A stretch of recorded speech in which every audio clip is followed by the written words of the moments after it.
Hello दोस्तों, आज science श्रृंखला का 7वां वीडियो है जो एग्ज़ाम की दृष्टि से बहुत ही इम्पोर्टेंट है। तो चलिए इसमें के एक एक क्वेश्चन जो है हम लोग देखते हैं क्या है। 1 मोल 6.023 गुणे 10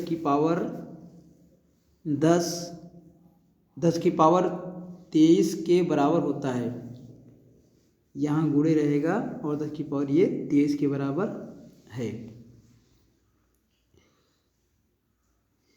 और हीरा का अपेक्षिक घनत्व जो होता है वो 2.4 होता है और हीरा का जो अपवर्तनांक होता है वो 2.4 होता है और अपेक्षिक घनत्व 2.2 होता है। परमाणु रिएक्टर में नियंत्रक छड़ के रूप में कैडमियम और बोरान छड़ का प्रयोग किया जाता है। कैडमियम और बोरान जो है इनका प्रयोग किया जाता है, एक तत्व है जिसका प्रयोग परमाणु रिएक्टर में किया जाता है न्यूट्रॉन और शोषक के रूप में। सिलिकॉन, जर्मेनियम, आर्सेनिक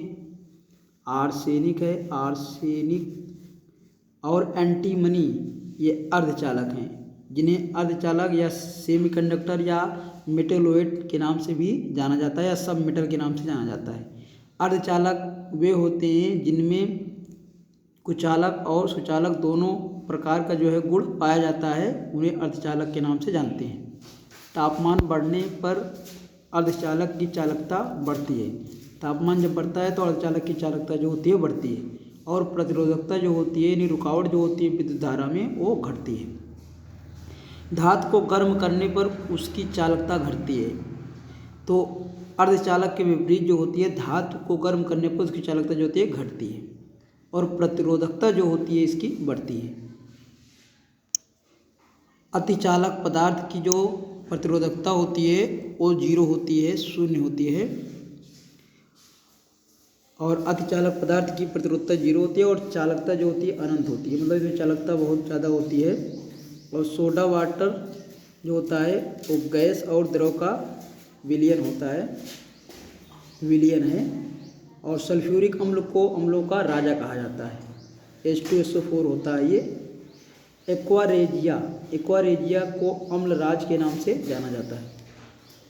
ठोस पदार्थों में ऊष्मा का संचरण जो होता है वो चालन विधि द्वारा होता है। गैसों में, द्रव में ऊष्मा का चालन जो होता है, ऊष्मा का चालन संवहन विधि द्वारा होता है। तो चालन का मतलब है कि अपने स्थान पर ही कण रहते हैं और ऊष्मा को एक स्थान से दूसरे स्थान पर संचरण करते हैं। और संवहन विधि का मतलब है कि जो कण गर्म हो जाते हैं वो ऊपर उठ जाते हैं, इस प्रकार से ठंडा कण उसका स्थान ले लेता है और इस तरीक़ा से वह गर्म होता है, ऊष्मा का संचरण होता है, उसी को बोलते हैं संवहन कहते हैं। प्रकाश का चालन विकिरण विधि द्वारा होता है। विकिरण विधि ऐसी विधि है जिसमें ऊष्मा को चलने के लिए किसी माध्यम की जरूरत नहीं पड़ती है। कान पर ध्वनि का प्रभाव 1/10 सेकेंड होता है, यानी 1/10 सेकेंड, 1/10 सेकेंड आप बोल सकते हैं। और इसी को हम बता सकते हैं 0.1 सेकेंड तक जो है प्रभाव होता है। अगर इसके अंदर ही, इस टाइम के अंदर ही आपको बार बार कोई ध्वनि सुनाई पड़ती है तो जो है गुंजन उत्पन्न हो जाता है, जिससे वो हम सही समझ नहीं पाते हैं ध्वनि को। तो इस तरीक़ा से आप समझ सकते हैं। और प्रतिध्वनि को सुनने के लिए स्रोत और परावर्तक सतह के बीच न्यूनतम जो दूरी है वो 17 मीटर होनी चाहिए। यानी अगर प्रतिध्वनि सुनना है जो टकरा कर ध्वनि आती है तो उसके लिए स्रोत जहाँ से उत्पन्न हो रही है ध्वनि और जहाँ से टकरा रही है उसके बीच की जो दूरी होती है वो 17 मीटर होनी चाहिए। प्रकाश तरंग एक अनुप्रस्थ तरंग है जबकि ध्वनि तरंग एक अनुदैर्घ्य तरंग है। जब माध्यम के कण तरंग के लंबवत गति करते हैं तो उसे अनुप्रस्थ तरंग कहते हैं, और जब जो माध्यम के कण होते हैं तरंग की गति की दिशा में गति करते हैं तो उसे अनुदैर्घ्य तरंग कहते हैं। ध्वनि जो है एक अनुदैर्घ्य तरंग है और प्रकाश एक अनुप्रस्थ तरंग है। यही गुण जो होता है ध्वनि और प्रकाश को अलग करता है। अनुप्रस्थ जो गुण होता है यही अलग करता है दोनों को। बहुत इंपॉर्टेंट क्वेश्चन है ये। ध्वनि तरंगें संपीड़न और विलयन द्वारा स्थानांतरित होती हैं, एक स्थान से दूसरे स्थान पर जाती हैं, संपीड़न और विलयन द्वारा। प्राश्रव्य ध्वनि तरंगों को मनुष्य नहीं सुन सकता है। प्राश्रव्य ध्वनि तरंग जो होती हैं उनका आवृत्ति जो होती है 20,000 हर्ट्ज से अधिक होती है, जिसे हम कंपन प्रति सेकंड कहते हैं। और प्रासरव्य ध्वनि तरंगों को अल्ट्रासाउंड के नाम से भी जाना जाता है, जिसका उपयोग अल्ट्रासाउंड में करते हैं। और इस तरीक़े से आप समझ गए होंगे। और मनुष्य जो सुन सकता है वो 20 हर्ट्ज़ से 20,000 हर्ट्ज़ के बीच जो ध्वनि तरंग होती है उसको मनुष्य सुन सकता है, और 20 हर्ट्ज़ से जो कम की होती है उसे मनुष्य नहीं सुन सकता, उसे अपसरव्य ध्वनि तरंग कहते हैं। और सेकंड लोलक का जो आवर्तकाल होता है वो होता है 2 सेकंड। आवर्तकाल का मतलब है कि कोई सेकंड लोलक जो है वो एक चक्कर जब लगाएगा तो वो 2 सेकंड उसको लगता है। मानो नेत्र की स्पष्ट दर्शन यानी दृष्टि की जो दूरी होती है वो 25 सेंटीमीटर दूरी होती है, यानी मानो जो है निकटतम दूरी स्पष्ट रूप से जो देखता है वो 25 सेंटीमीटर दूरी होती है। मानव नेत्र का दृष्टि विस्तार जो होता है वो 25 सेंटीमीटर से अनंत तक होता है। मनुष्य की आँख में उत्तल लेंस उपयोग होता है जो प्राकृतिक रूप से होता है, और अपवर्तन क्रिया द्वारा जो होता है मनुष्य जो है अपना देख पाता है, उसकी आँख में अपवर्तन की क्रिया होती है। मनुष्य की आँख में प्रतिबिंब रेटिना पर बनता है। रेटिना एक प्रकार का पर्दा होता है जहाँ वो प्रतिबिंब बनता है, और उल्टा बनता है, और वास्तविक बनता है, छोटा बनता है, वक्राकार बनता है।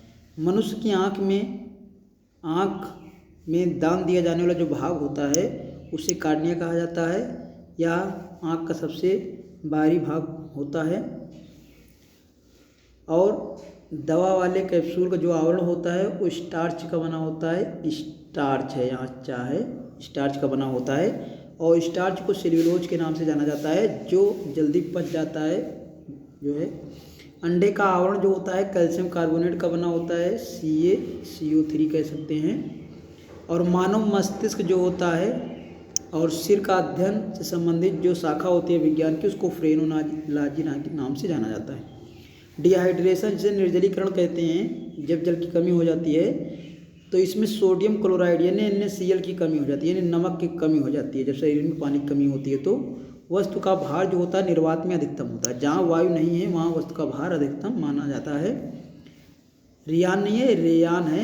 रेयान को कृत्रिम रेशा भी कहा जाता है। कृत्रिम रेशा यानी मानव निर्मित रेशा कहा जाता है। आम का वैज्ञानिक नाम जो होता है मैंजीफेरा इंडिका होता है, ये वैज्ञानिक नाम साइंटिफिक नेम है।